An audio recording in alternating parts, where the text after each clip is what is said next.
po natin ng skills, no?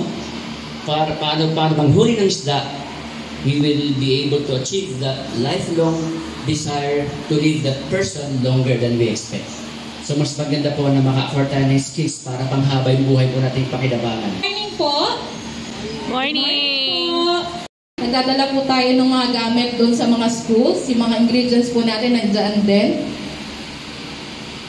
Yan. Yan po sa FBS, yung mga gagamitin nila for tableclothing, skirting. Ito po sa JDVP. Ano? So, ang nakalagay pong schedule po natin for cookery. Sino po yung mga cookery student po natin?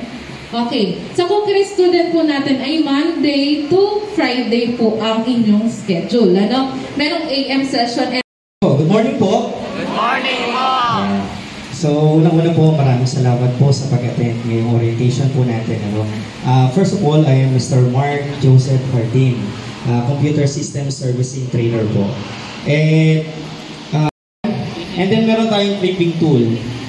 So sa school, kasi di ba, ginagamit ito, tapos after nyan, iwan natin sa school, pero ito sa inyo na po yan. So magagamit niyo kapag halimbawa, magtatrabaho po sila ay galing sa NES. Ako po ay galing sa NES din. Ayan. Ako po ay graduate ng junior high school and President of Catholic Global College, and to the NES Senior High School team, Dr.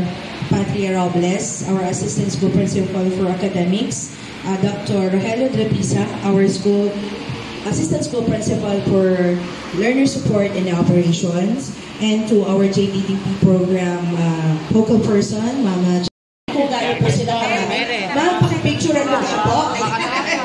Ayan. O, palakpakan naman natin sila. Okay, maraming salamat po. Pwede na po tayo umupo. At syempre, yung po pagpunta nyo dito, pagsama nyo sa amin sa orientation na ito, ay nagpapakita kung ano natin pinagpapahalagahan ang pag-aaral ng ating mga anak o ng ating mga estudyante ng NES Senior High School. Kaya maraming salamat po. At inaasahan po namin mula po sa araw na ito hanggang sa ika-40 days ng nangyari ng programa ay andyan po kayo nakasuporta at nakaalalay sa ating mga anak. Makakaasa po ba kami? Okay.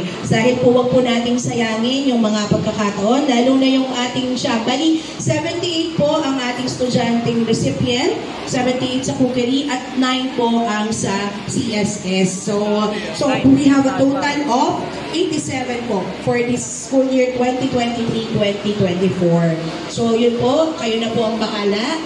Okay? At muli po, sa buong pamunuan, nais po namin ipadating ng aming taus-pusong pasasalamat. At alam ko po, may mga